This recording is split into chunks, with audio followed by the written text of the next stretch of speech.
n'a pas eu, malgré les précisions contenues dans le document de travail préparatoire envoyé par l'UNESCO, une contrepartie toujours égale. Il s'en est suivi un réel déséquilibre dans les discussions. Cette phrase est très claire.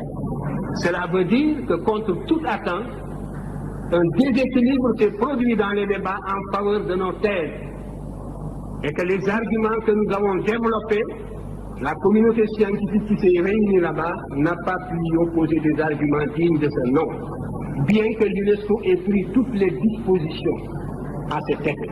Parce que j'avais insisté aussi pour qu'on prenne toutes les dispositions pour que les participants ne puissent pas venir en disant nous n'avons pas eu le temps de nous préparer, on ne savait pas à quoi on s'attendait, etc., etc.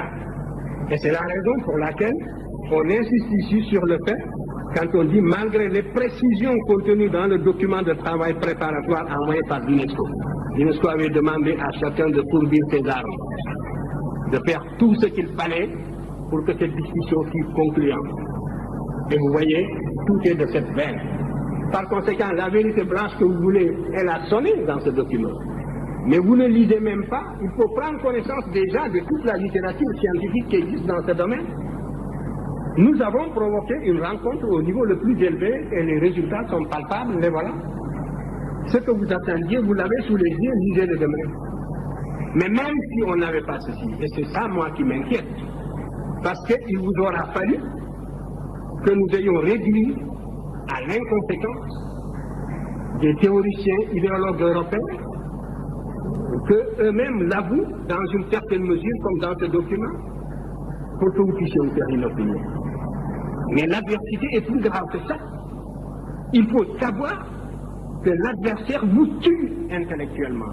Il vous tue moralement avant de vous tuer physiquement.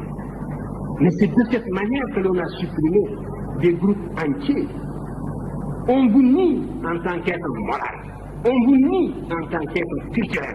On ferme les yeux, on ne voit pas les évidences. On compte sur votre complexe, sur votre aliénation, sur le conditionnement, les réflexes de subordination et sur tant de facteurs de ce genre.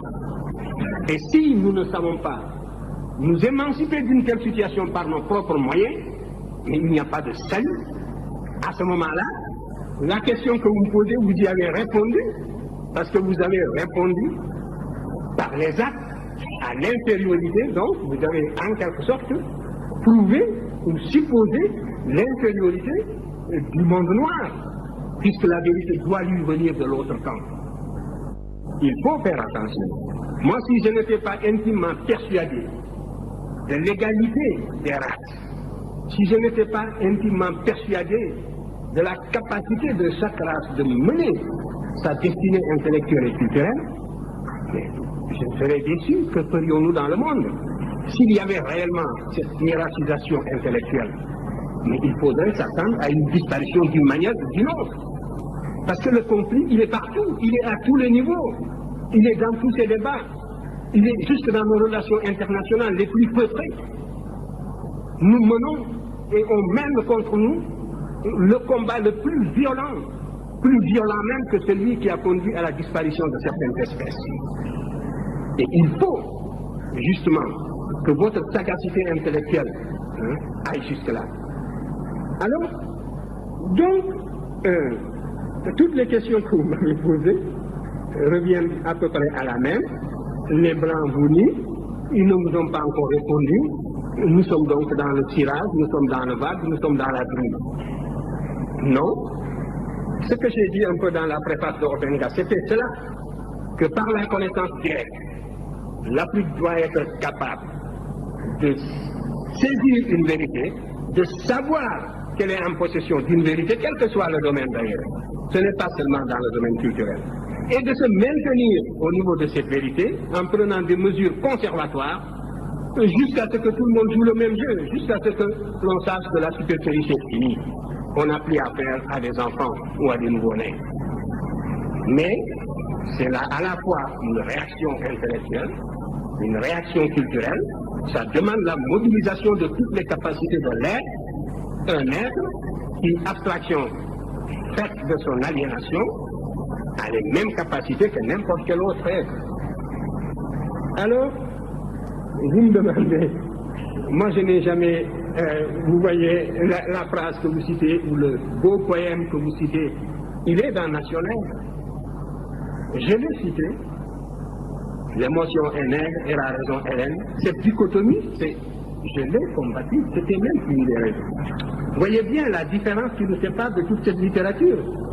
Comment voulez-vous, il faut prendre connaissance au moins de tout cela.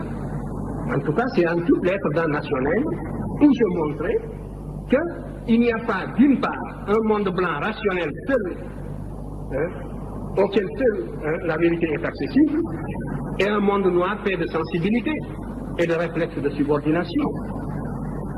C'est contre cela que j'ai lutté toute ma vie. Ne venez pas me servir donc ces idées-là. C'est la preuve que vous n'avez pas lu. Et même, j'ai cité en plus Césaire, quand Césaire dit ceux qui n'ont inventé ni la poudre, ni l'électricité, etc., etc., c'était aussi un peu une littérature de la même veine, malgré le prodige poétique de Césaire, ce magicien du verbe qui est extraordinaire, qui vous envoûte. Mais je n'étais pas d'accord avec le contenu. Et je l'ai dit et il m'a compris. Quand Nation Nègre est sorti, Césaire n'a pas hésité à dire que c'est une bonne œuvre. Et Césaire a fait le tour du Paris progressiste pour former une équipe, un comité pour défendre ce livre. Tout le monde a fait le vide autour de lui, ce que j'ai écrit dans la préface de la dernière édition de Poche. Regardez. Dès que vous parlez de patrimoine culturel, la gauche occidentale et la droite se touchent. Et souvent la gauche est plus minable que la droite. Faites l'expérience, on vous accorde l'égalité abstraite, mais l'idée que des nègres aient pu connaître une promotion historique dans le passé leur est réfractaire. Ils sont réfractaires à cette idée.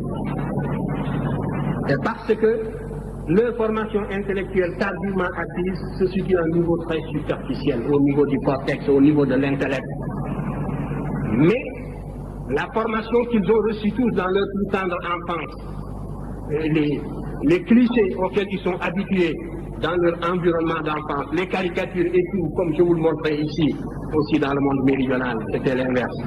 Tout cela les empêchait, les rendait aveugles, n'est-ce pas, pour observer des vérités comme celles que nous leur opposions.